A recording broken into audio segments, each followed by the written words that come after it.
ગાંધીનગર જિલ્લાના દહેગામ તાલુકાના હરસોલી ગામે આવેલા છત્રસિંહ બાલુસિંહ ચૌહાણ નામના વ્યક્તિના પુત્ર એટલે કે દાનસિંહ છત્રસિંહ ચૌહાણ તેમજ આશાબેન છત્રસિંહ ચૌહાણના નિવાસસ્થાને રામાપીર ભગવાનના ભજન કીર્તનનો એક ભવ્ય અને શાનદાર કાર્યક્રમ યોજાયો હતો અને આ પ્રસંગે તલોદ તાલુકાના વજાપુર ગામના મહિલા મંડળના મુખ્ય મહિલા આગેવાન અમૃતબેન રણજીતસિંહ ઝાલા તેમજ જડીબેન જગતસિંહ ઝાલા અને તેમના મહિલા મંડળ દ્વારા જુદી જુદી વેશભૂષાના સુંદર કાર્યક્રમો પ્રસ્તુત કરવામાં આવ્યા હતા, જેમાં અમૃતબેનના સુરીલા કંઠે આખા વાતાવરણને ખૂબ જ ભક્તિમય માહોલમાં રંગી દીધું હતું.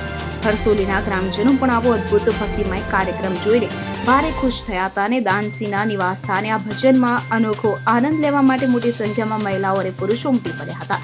વજાપુરના મહિલા મંડળ દ્વારા પ્રસ્તુત કરાયેલા આ ભજન કીર્તનના ભવ્ય કાર્યક્રમમાં વજાપુર ગામથી ખાસ પધારેલા મહેમાનો જેવા કે દાદુસિંહ ઝાલા, લાલસિંહ ઝાલા અને ભલસિંહ ઝાલા પણ ઉત્સાહભેર ઉપસ્થિત રહ્યા હતા. અગરસિંહ ચૌહાણ, હરસોલી દહેગામ. હવે જુઓ દેશ દુનિયાની તમામ ખબરો તમારી આંગળીના ટેરવે.